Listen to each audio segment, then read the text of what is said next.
Hey guys, কি খবৰ ভালনে সকলোৰে আপোনালোক সকলোকে মোৰ চেনেললৈ স্বাগতম জনাইছো যদিহে আপোনালোক মোৰ চেনেলত নতুন হয় তেনেহলে মোৰ চেনেলটো সাবস্ক্ৰাইব কৰি দিব লাইক কৰিব আৰু ভিডিঅ'টোৰ শেষত জনাবলৈ নাপাহৰিব ভিডিঅ'টো চাই কেনে পালে আজি মই আপোনালোকৰ লগত শ্বেয়াৰ কৰিবলৈ লোৱা ৰেচিপিটো হৈছে বাটাৰ চিকেন মইনো কেনেকৈ বনালো বাটাৰ চিকেনটো লগ চাওঁ আৰু কিছুমান বস্তু ঘৰত আছে কিছুমান বস্তু নাই তথাপিও চেষ্টা কৰিছো কিবা এটা কৰিবৰ বাবে আশা কৰোঁ আপোনালোক সকলোৱে ভাল পাব অলপ তেন্তে দেৰি নকৰি আজি ভিডিঅ'টো আৰম্ভ কৰোঁ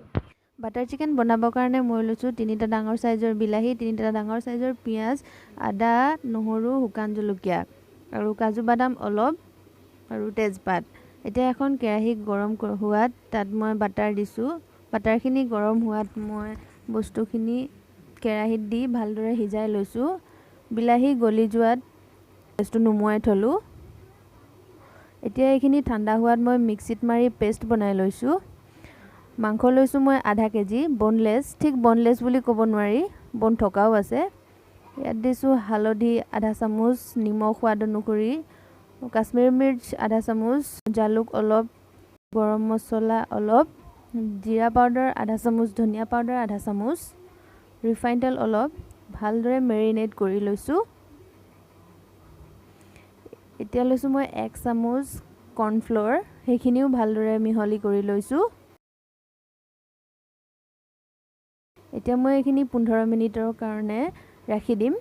কেৰাহী লৈছোঁ কেৰাহী গৰম হোৱাত তাত অলপ বাটাৰ দিছোঁ মাংসখিনি মই 80% সিজাই লৈছোঁ যিমানখিনি মাংস আছিল মই অলপকৈ দিয়েনৰে সিজাই লৈছোঁ 80% সিজাত মই মাংসখিনি নমাই থলোঁ পুনৰ কেৰাহীখনত মই অলপ বাটাৰ দি মছলাখিনি দি দিছোঁ মছলাখিনিত আছে জিৰা পাউডাৰ আধা চামুচ ধনিয়া পাউডাৰ আধা চামুচ কাশ্মীৰী মিৰ্চ আধা চামুচ চিলি পাউডাৰ আধা চামুচ হালধি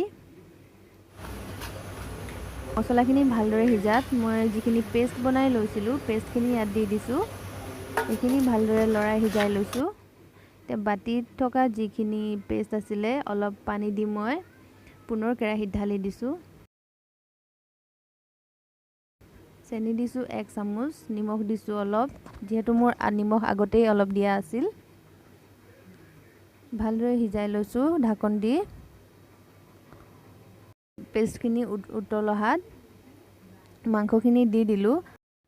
কেতিয়াবা মোৰ কেমেৰাটো অফ হৈ যায় যিটো সময়ত মই মাংসখিনি দিছিলোঁ সেই ৰেকৰ্ডিংটো মোৰ কেমেৰাত নহল সেয়েহে মই ইয়াত দেখুৱাব নোৱাৰিলোঁ মাংসখিনি নমাবৰ সময়ত মই অলপ ক্ৰীম দিছিলোঁ ভালদৰে উতল অহাত মাংসখিনি নমাই থলোঁ এয়া মোৰ বাটাৰ চিকেন ৰেডি হৈ গ'ল